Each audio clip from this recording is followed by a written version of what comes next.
Salam cappuccino, seteguk cappuccino, enak rasanya cinta kapusin.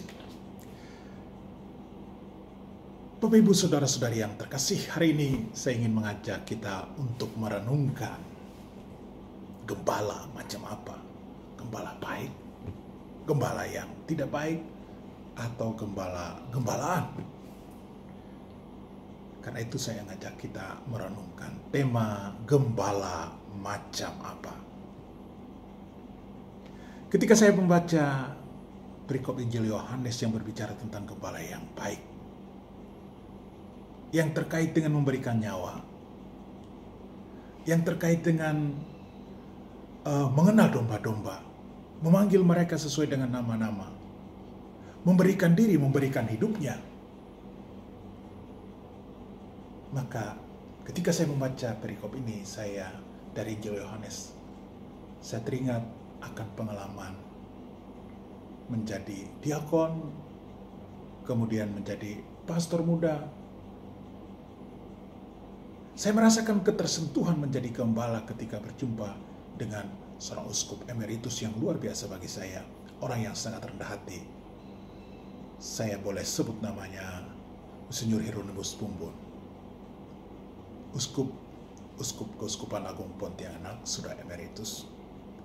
Saya kenal beliau ketika saya kenal sangat baik ketika saya menjadi diakon di salah satu paroki di Kalimantan Barat, paroki Sambas namanya. Ketika saya harus mempersiapkan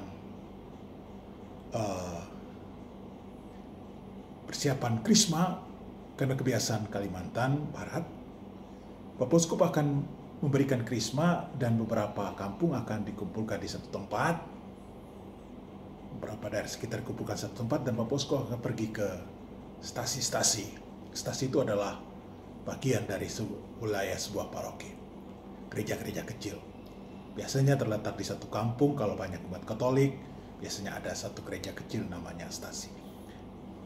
Dalam periode itu, saya diminta pastor kepala untuk mempersiapkan umat menyambut Krisma. Dan mengapa saya harus mengatakan pengalaman ini? Ketika saya berjumpa dengan beliau, dia orang luar biasa rendah hati. Dan waktu itu Kalimantan Barat bukan seperti sekarang, jalannya udah bagus.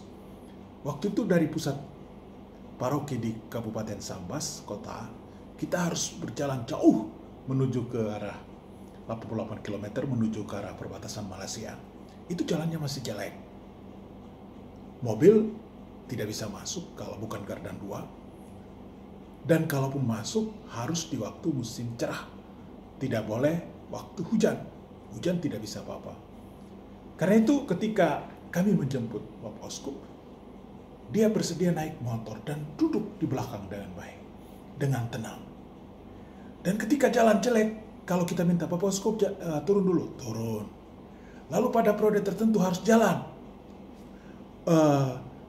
meninggalkan motor, harus jalan kaki. Dan ada satu pengalaman menarik ketika kami harus menuju ke kampung itu, ada banjir dan harus melewati dari pohon ke pohon untuk berjalan. Dan ini adalah pengalaman yang luar biasa. Seorang uskup, seorang gembala, kalau di mana-mana harus disambut pakai mobil yang bagus. Mengapa Bapak Uskup yang begini? Kok dia mau jalan kaki? Dia mau naik motor yang jelek? Dia mau berjalan masuk ke lumpur-lumpur? Bagi saya, itulah gembala yang baik. Dia harus sampai ke kampung, mengenal domba-domba, memberikan krisma, melayani umat. Dan luar biasa. Seorang gembala yang sungguh dekat dengan masyarakat, dekat dengan umat. Dan kalau dia sudah sampai di kampung, mereka akan sediakan minuman, kopi, dia akan bercerita sampai malam, dan nanti dia berkatlah, doa penutup berkat, baru semua akan pergi tidur dengan nyaman. Besok dia akan memimpin misa dan kembali bercerita dengan umat. Dia akan duduk bersama dengan umat, ada di tengah umat. Dia tidak meninggalkan mereka. Inilah prode gembala yang baik. Dan saya rasa ini menyadarkan saya. Sebelumnya saya merasa bahwa imam itu ada jarak dengan umat, tapi sekarang rupanya menjadi gembala harus berada di tengah umat. Baik umat yang kaya maupun umat yang miskin, atau umat yang ekonominya menengah. Semua butuh kehadiran gembala. Dan periode aksi panggilan tahun ini saya merasa luar biasa. Karena aksi panggilannya sendiri-sendiri, tidak perlu hadir bersama umat melalui media-media. Dan dalam periode sekian tahun saya jadi pastor, dan periode ini adalah periode yang berat. Misa saya sendiri, Tuhan sertamu saya jawab sendiri. Mungkin biasa kalau dalam periode yang biasa, kadang-kadang bisa sendiri untuk intensitas tertentu. Tapi dalam periode ini agak sulit. Mengapa kita mengalami namanya kesetakan? Dan ini membutuhkan suatu peran baru. Dan pengalaman iman kemarin, di tengah COVID-19, saya mempersembahkan misa untuk satu anak yang dari kecil ada kelainan jantung dan dia meninggal dalam usia belum genap 5 tahun. 4 tahun lebih, hampir 5 tahun. Ulang tahunnya 18 Mei, dia baru meninggal tanggal 1 Mei. Dan ingat ketika misa, saya merasa inilah gembala yang baik. Ketika orang lagi dalam keadaan duka, kita hadir memberikan nyawa. Ada risiko, ada macam-macam. Tapi kebaikan dan kemurahan Tuhan harus ditujukan di saat orang lagi mengalami penderitaan dan kesusahan. Dan dalam periode juga kita harus mendoakan orang yang meninggal dalam peringatan-peringatan, harus melewati misa pakai Zoom dan macam-macam. Semua ini menggambarkan kepedulian sebagai gembala yang baik. Gembala yang baik tidak berada di atas. Gembala yang baik tidak hanya berada di tengah. Gembala yang baik tidak hanya berada di bawah, tapi dia berada dalam seluruh situasi umat. Karena kata Yesus, gembala yang baik harus tinggal bersama umat dan berbau domba.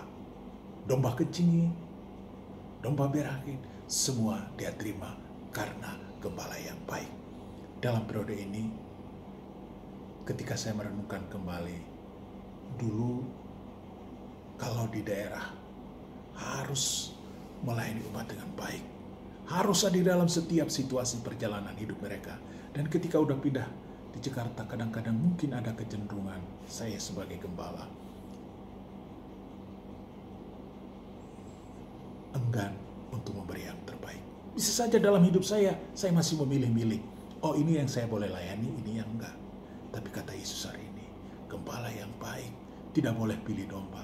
Ada domba yang gemuk, ada domba yang kurus, ada domba yang sedang-sedang. Semua mendapat pelayanan yang sama. Jika ia membutuhkan kehadiran kita sebagai gembala, maka kita hadir. Gembala yang baik memberikan nyawa bagi domba-dombanya. Jangan pilih hanya melayani ini, mengabaikan yang lain. Tapi dalam kelemahan sebagai seorang gembala, terkadang saya masih hadir dalam kelemahan semacam ini. Karena itu saya kira periode tahun ini, Corona mengubah karakter saya untuk menjadi gembala yang benar-benar gembala yang baik dan murah hati. Gembala yang merasakan umat, gembala yang hadir selalu bersama dengan umat. Seteguk cappuccino enak rasanya. Cinta Kapusin.